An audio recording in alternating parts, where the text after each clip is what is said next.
Good evening everybody, शुभ संध्या. आज आपण या ठिकाणी इयत्ता 10वीच्या बोर्ड परीक्षेतील 2 मार्कासाठी महत्त्वाची पद्धत जी विचारली झाली ती म्हणजे अवयव पद्धत. दिलेल्या वर्ग समीकरणाचे अवयव पाडा. आणि तो प्रश्न बोर्डामध्ये हमखास नव्हे तर 1001% हा प्रश्न बोर्डामध्ये विचारला जातो आणि यासाठी 2 मार्क आपल्याला फिक्स मिळाले पाहिजे. यासाठी आपण कटिबद्ध असलं पाहिजे. म्हणून हा व्हिडिओ आणि हा प्रश्न आपण मिस करू नये ही तुम्हाला विनंती आहे. प्रश्न असा आहे, अवयव पाडा. बोर्डामध्ये वेगवेगळ्या अँगलला प्रश्न विचारला जातो की दिलेल्या वर्ग समीकरण अवयव पद्धतीने सोडा किंवा दिलेल्या वर्ग समीकरणाचे अवयव पाडा. त्याच पद्धतीने आपला प्रश्न विचारला आहे, x वर्ग अधिक x वजा 132 बरोबर 0 या वर्ग समीकरणाचे आपल्याला अवयव पाडायचे आहेत. अर्थात हे दिलेलं वर्ग समीकरण जे आहे ते आपल्याला अवयव पद्धतीने सोडवायचं आहे.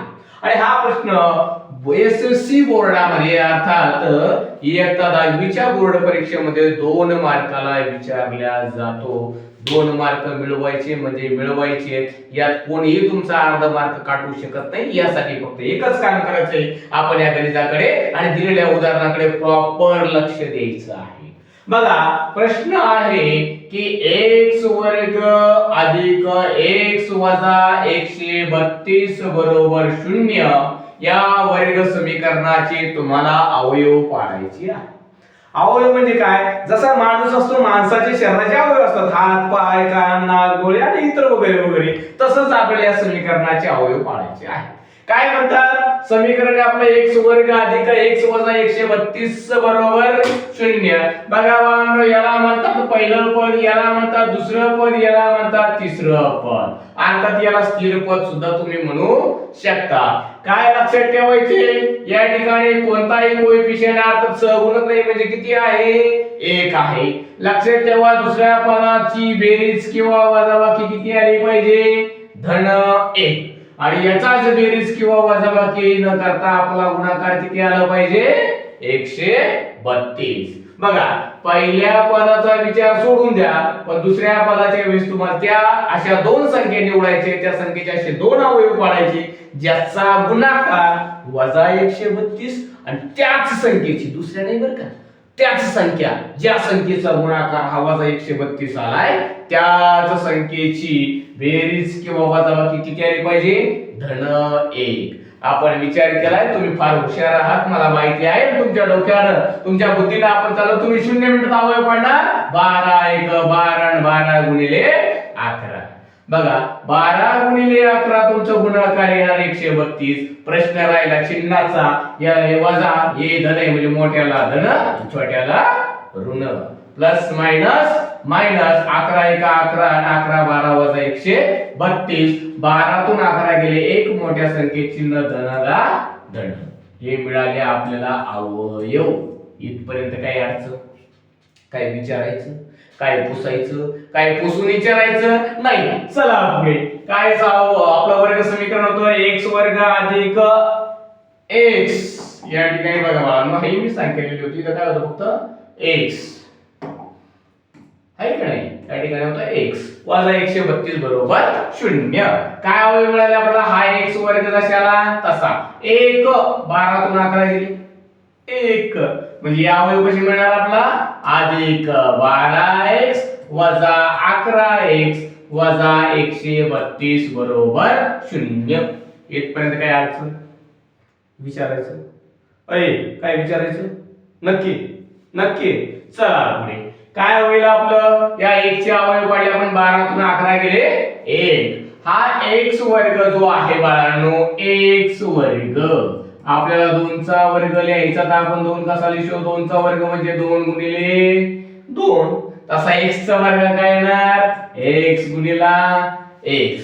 या x मधला x आपण जर कॉमन काढला तर कंसात उरेल फक्त x. या दोघात काही नाही म्हणजे गुणाकाराचं चिन्ह.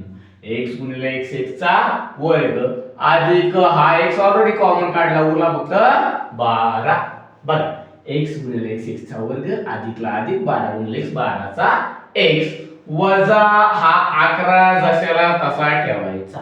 काय घ्यायचं? फक्त सहगुणक चलाला म्हणा. तू चल घ्यायची गरज नाही. मग 11 ठेवला, डोळे झाकायचे, पहिला कौंस जशाला तसा घ्यायचा. काय होणार आहे बाळांनो, x अधिक 12 बरोबर 0. तिसऱ्या पदाला म्हणा विसरून जाय, काय घेणं नाही. काय केलं आपण, पहिला क्रमांक ज्या वेळेला कॉपी करणार त्यावेळेला तिसरं पद घ्यायची गरज नाही, ऑलरेडी आपण तो कॉमन काढला आहे. तो कसा, तो बघा. x गुणिले x, x चा वर्ग, अधिकला अधिक, 12 गुणिले x 12x, वजाला वजा, 11 गुणिले x 11x, अधिक हा वजा काय झाला, वजा 12 गुणिले 11 132 बरोबर 0. बघा बाळांनो, x अधिक 12 आणि x अधिक 12 कशा झाले, डबल. कसे आले, डबल. आपण काय काढला, तो कॉमन, x अधिक 12. उरलं काय, फक्त x वजा 11.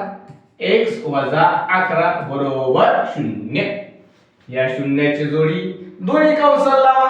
काय होणार रे, x अधिक 12 बरोबर 0 और म्हणजेच किंवा काय होणार, x वजा 11 बरोबर 0. या ठिकाणी हा x ला 12 कसा इकडे अधिक, इकडे नंतर काय होणार रे, वजा, किंवा या ठिकाणी x ला 11 कसा इकडे ऋण आहे, वजा आहे, इकडे काय होणार अधिक, म्हणजे x बरोबर अधिक 11 बरोबर 0. म्हणजे हा 0 इकडे आला. आपलं उत्तर झालं बाळांनो, x बरोबर 11. म्हणजे इकडे धन होता, इकडे ऋण, इकडे ऋण, इकडे धन. तुमचं फायनल आन्सर आलं बाळांनो या ठिकाणी x, y बरोबर x ची किंमत वजा 12 आणि y ची किंमत y ची किंमत या ठिकाणी 11. काही अडचण, काही विचारायचं, काही पुसायचं नाही, ठीक आहे. असंच गणित तुम्ही पुढचं सोडवा. तुमच्यासाठी एक उदाहरण देतोय. प्रश्न आहे आपला, x वर्ग अधिक x वजा 20 बरोबर 0. हे गणित सोडवा आणि पटापट कमेंट करा, फास्ट. ठीक आहे, हे गणित सोडून आणा. धन्यवाद.